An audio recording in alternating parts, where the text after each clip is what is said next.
Welcome to our space of hope and inspiration, where faith is ignited and the Word of God meets us right where we are. Thank you for being here and for allowing us to walk with you. Psalm 37:4.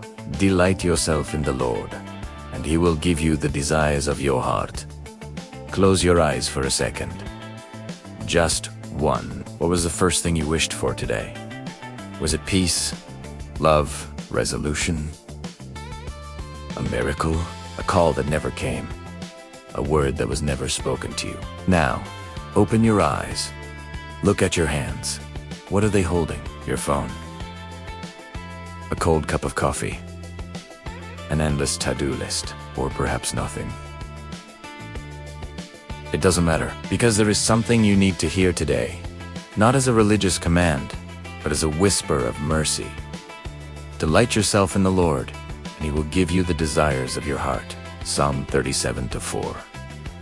Yes, that verse, the one that sounds too good to be true, the one you've read 1,000 times.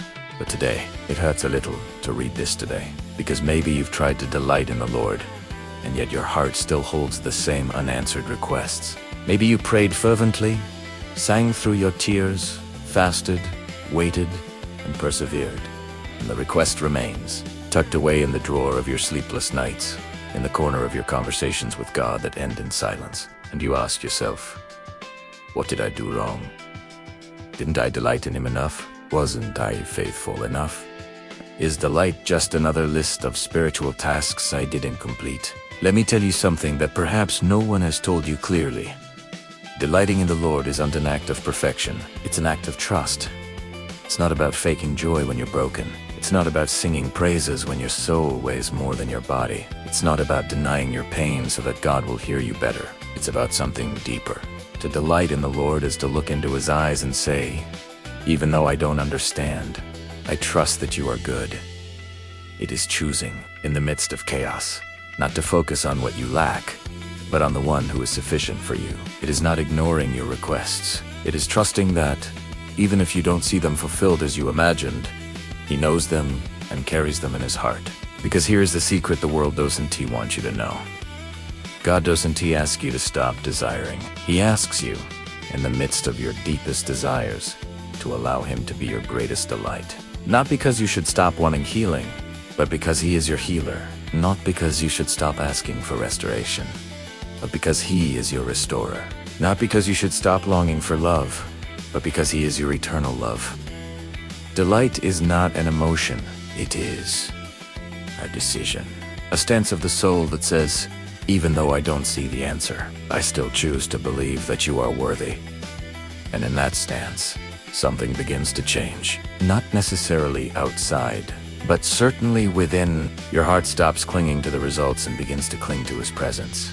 You stop asking, why don't you give me what I ask for? And start asking, what are you trying to give me in the midst of all this?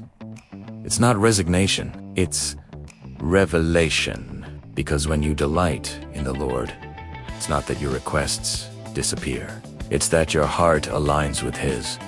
And in that alignment, what once seemed indispensable may cease to be so, and what once seemed impossible begins to take shape. Not as you planned it, but as He designed it. I'll share the following fictional story of Laura. Laura had been asking for a family for 5 years. Every month, every prayer, every tear was a silent cry. God, when she underwent fertility treatments, she suffered miscarriages. She felt invisible in meetings where everyone talked about their children. One day, weary, she said to God, I don't know if I want to ask for this again, but I want to continue loving you. It wasn't a resignation. It was a break. And in that break, something in her heart was released. Not hope, but control. Months later, she had no biological children, but she opened her home to a little girl she adopted. And in that little girl's eyes, Laura saw reflected the answer she never imagined, but which, deep down, she always needed. It wasn't what she asked for. It was what her heart, in its deepest truth, was asking for. Love that is given, not just received. That's what delight does. It doesn't nullify your requests.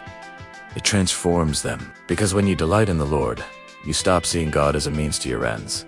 and you begin to see him as your ultimate end. And in him, everything else finds its place, not as a reward, but as a gift. Now, maybe you're not asking for a family.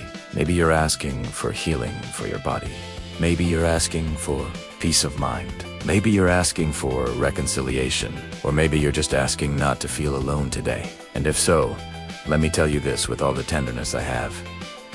God isn't waiting for you to stop asking to listen to you. He's listening while you ask, but he's inviting you to something more. To delight in him while you wait.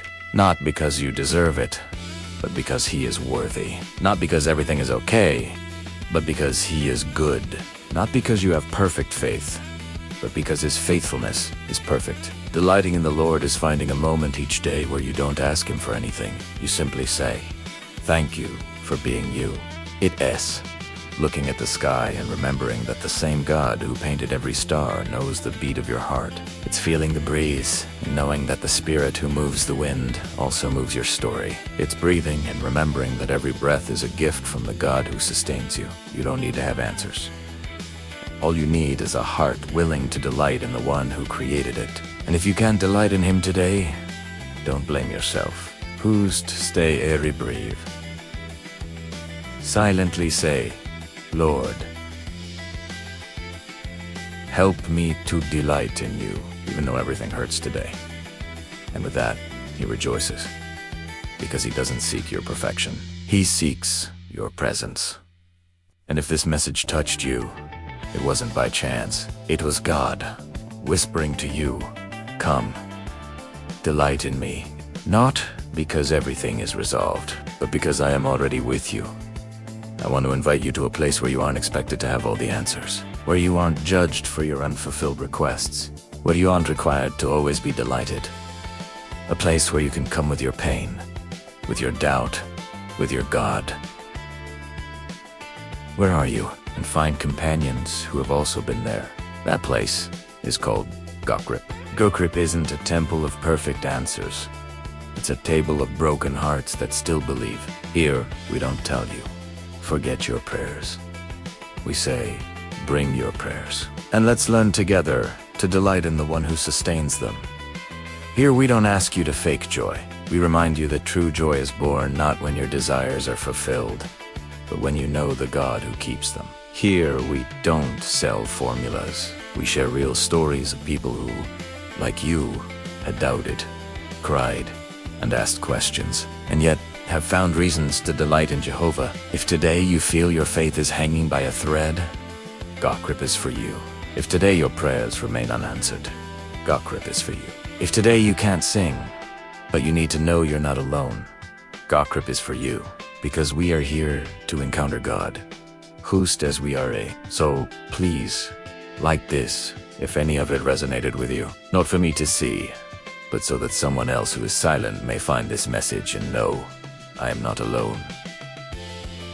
Subscribe to Gokrip, not because you need more content, but because you need to know there's a place where your heart is welcome with its requests, its doubts.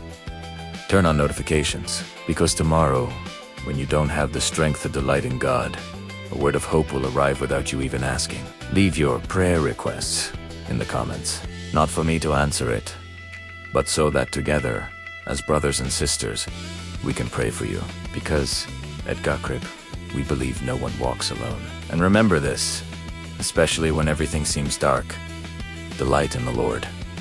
Not because you have to, but because you can. And in that delight, he will not only grant the desires of your heart, but he will give you something greater, his heart for yours. You are not alone. You are not forgotten. You are not out of the plan. You are in the place where God is teaching you that sometimes the greatest miracle is not that your request is fulfilled, but that you discover that he is enough. And if today you can only say one thing, let it be this: Lord, help me to delight in you and weed that you are already on the path. Together, one breath at a time. If this message touched your heart, LIKE, it help others find it. Subscribe to Gokrip, a truth that not only inspires but transforms. Leave your prayer in the comments. We are praying for you. You are not alone.